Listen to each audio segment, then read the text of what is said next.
Donc la Normandie, de la Seine à Giverny et au Pays de Bray. Donc nous sommes en Haute-Normandie, comme on dit en Normandie, de l'autre côté de l'eau, c'est-à-dire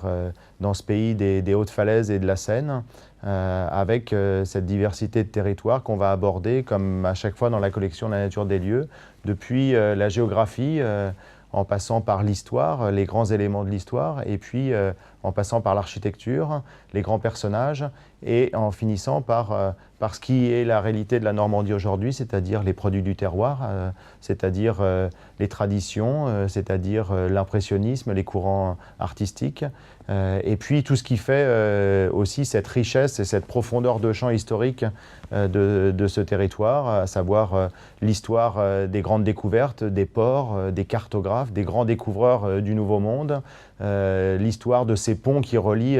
les deux côtés de la Seine, en passant par le Golden Gate normand, le pont de Tancarville et puis le dernier en date, le pont de Normandie, mais aussi la réalité de tous les jours, c'est-à-dire les bacs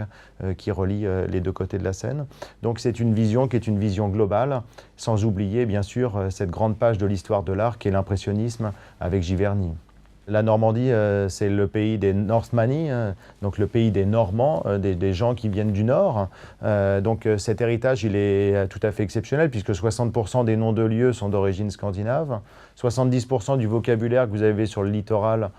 qui permettent d'écrire le littoral ou d'écrire les pièces d'un bateau, par exemple, sont également d'origine scandinave. Donc on parle de cet héritage qui est extrêmement fort et qui va donner aussi la structure au paysage, par exemple, d'un pays qui est le plus connu, c'est le pays de Maupassant, le pays de Caux, mais c'est aussi plein de pays qui sont des pays secrets. Mon travail en tant que Normand, en tant qu'auteur et en tant que photographe, c'est de le révéler par l'image, par le texte, par les anecdotes,